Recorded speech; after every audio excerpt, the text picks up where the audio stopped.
Alright guys, you know what tonight is? Friday night. Friday night means steak night. Here we got my Ananova Sous Vide, cooking up some fine New Yorks. You know I like to cut those things myself, so I'm really excited about putting these on the grill. And the grill is going to be a little bit different tonight. I'm going to use an infrared grill, and this right here, these are my new GrillGrates, and these are supposed to create some charred effect that's just incredible. So take a look, see if these are truly competition steaks.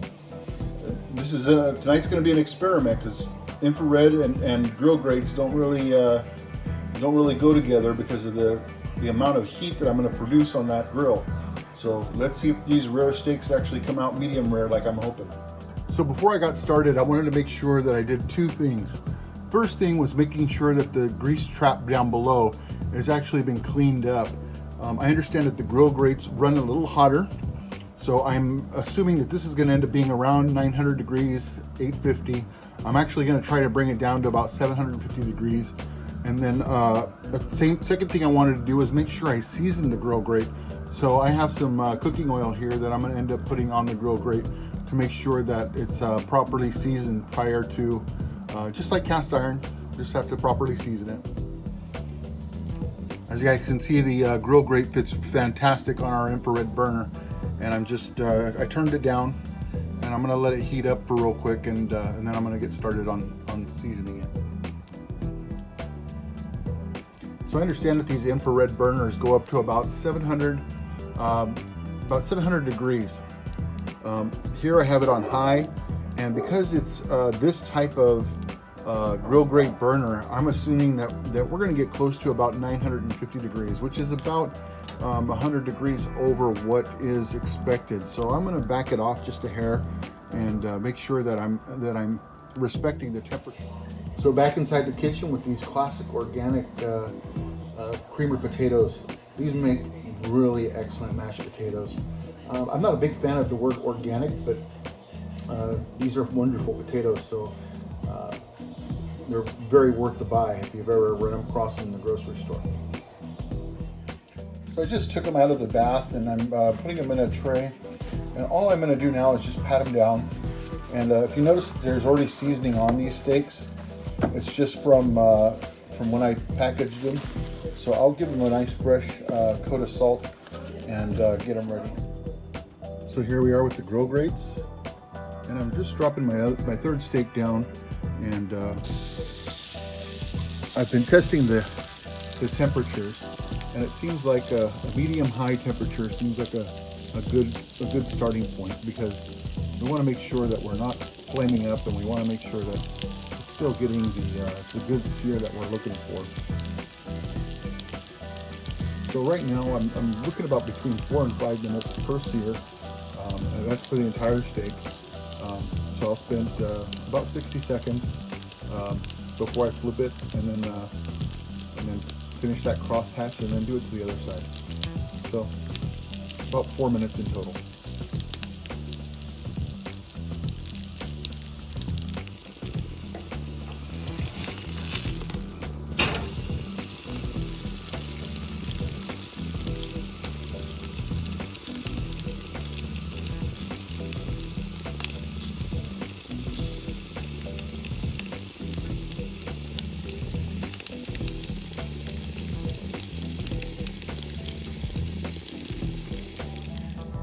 So here's your basic New York. Let me dig in to make sure that I got this to where I want it. Unfortunately, I can't hold the phone and cut, so I'm going to cut, and then I will show you what it looks like inside. Wow, how interesting is that?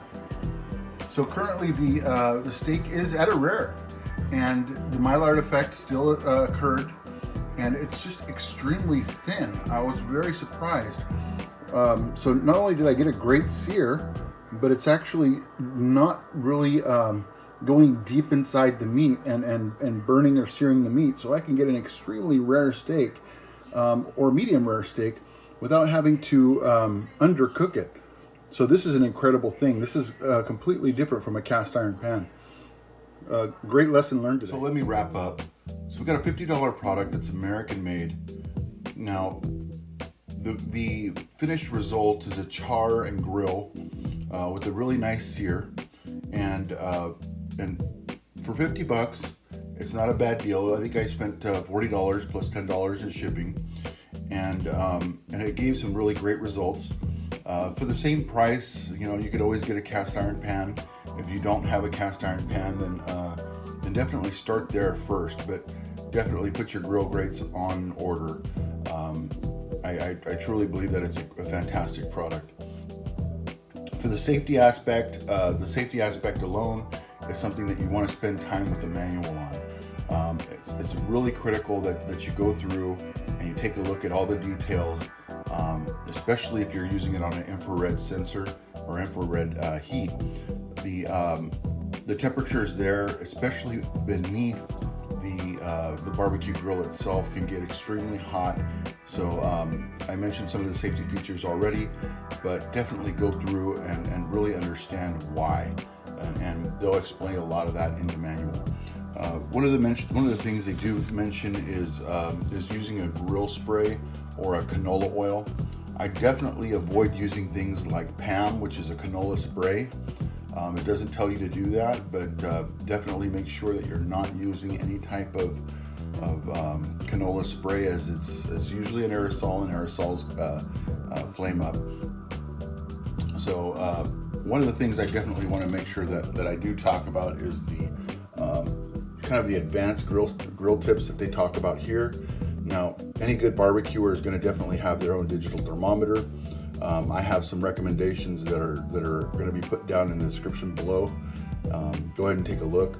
But also, you want to pick yourself up an infrared digital thermometer, and I think that's the next level kind of grilling. It's kind of essential for these particular grates. So normally I wouldn't say that that's a big deal, but if you're getting into these competition type steaks, it's absolutely a big deal. So make sure that you add that to your arsenal of things. Cooking sous vide, I think that this is an incredible buy.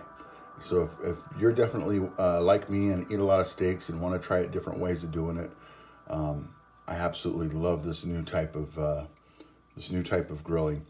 It adds a char to the steak that's just incredible. So if you like what you heard, please hit that subscribe button and leave a comment down below.